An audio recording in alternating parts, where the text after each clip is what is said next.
Harry Potter.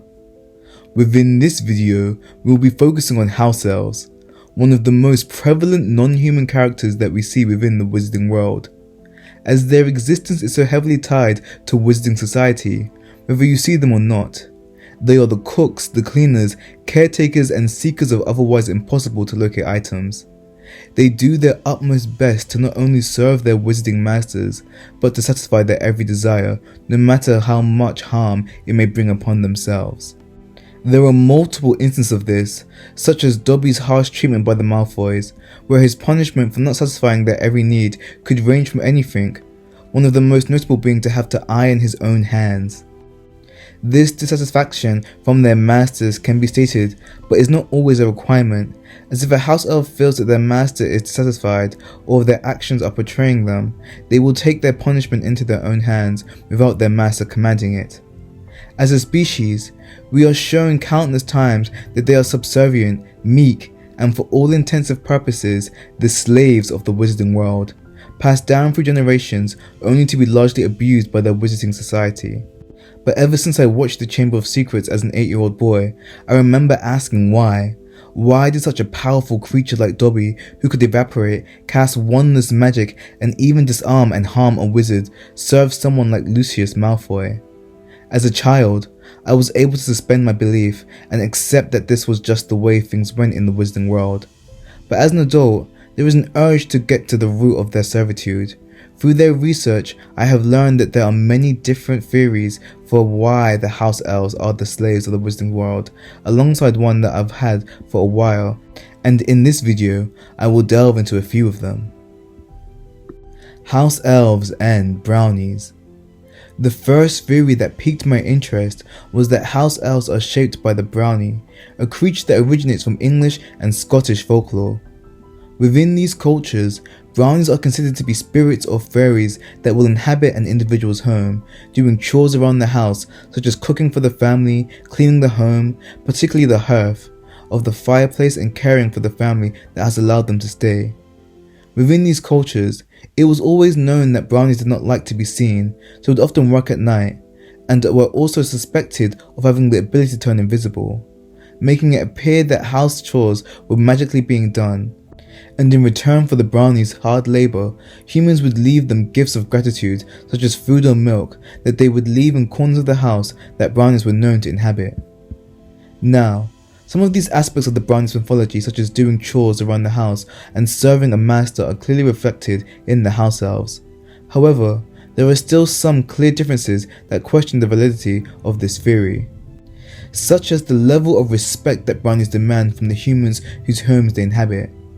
Unlike house elves, brownies will leave a family home if their gifts are not given or if they receive ill treatment from the owner of the house. They do not possess an inherent attachment binding them to the house, and the humans who they serve are greatly aware of this. Brownies are not slaves and are not really even considered to be servants. They are akin to a part of the family. They are a gift in of themselves that one must be grateful for.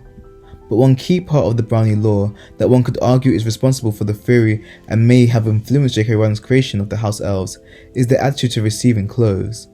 Both House Elves and brownies view the gift of clothes as an end to their servitude to a household.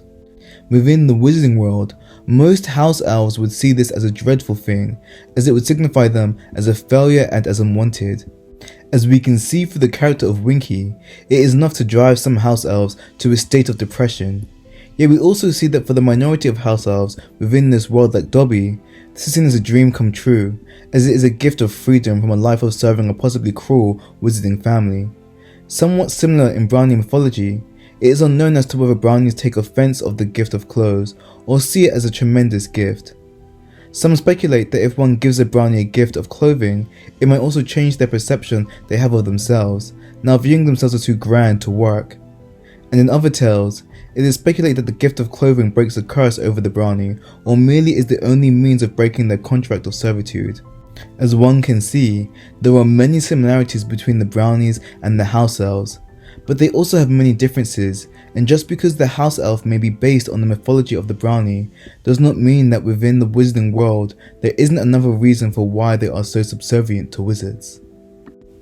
The International Statute of Secrecy. Another theory for why house elves are so subservient to wizards that I quite like and never previously considered was that it was driven by the International Statute of Secrecy.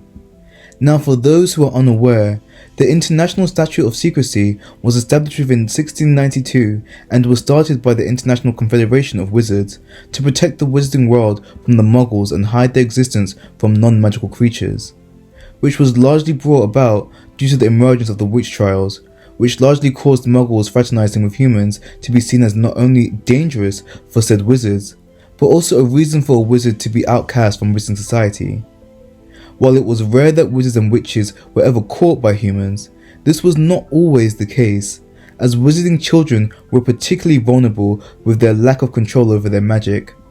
However, eventually, it was not only the discovery of witches and wizards that the magical society deemed fit to hide, but the existence of magic entirely, leading to a complete separation from any magical creature to the Muggle realm. If house elves are similar to brownies in their inhabiting any human home, this largely dwindles the amount of homes that they can inhabit. While it is just speculation, but humans incapable of accessing magic of their own may have revered the work of their house elves and shown them copious amounts of respect and gratitude for their good deeds. Like Brownie mythology states, humans may have left house elves gifts and in a way thought of them as an important part of the family, rather than mistreat them in a way that wizards do, as they take the actions of magic of their house elves for granted, even somewhat irrationally thinking of their own magic as superior, which objectively is not true within all aspects of magic. However, because of the mandate stemming from the International Statute of Secrecy, house elves were now barred from interacting with Muggles, let alone entering their homes. Wizards consequently could have used this as an excuse to breed a behaviour of inferiority within house elf society, eliminating house elves' sense of pride and self-respect, changing their culture entirely, no longer giving them the opportunity to leave a household where they are clearly being mistreated, and to instead bend to the wizard's needs even if it causes the house elves' demise. If this is the case, it is unclear as to how this has occurred, but one could speculate that it happens after an enchanted agreement is signed between a wizard and a house elf, or the house elf's previous owner. If this were the case, this magic could feasibly bind the two parties together until a wizarding family chooses to release the house elf, while also limiting the house elf's power to defend themselves from their abusive masters. This spell, as it would be ancient in nature, could even share aspects of the Imperious charm, controlling the house elf's actions and even their perspectives of the situations that they are now in. War of the House Elves. The last theory that I will discuss is one that I always had as my own headcanon, but I am sure that others may have suspected to be the case as well. Especially if you have played Hogwarts Legacies, you like me may have suspected that the House Elves subjugation by Wizarding Society was due to a great war that the House Elves unfortunately lost.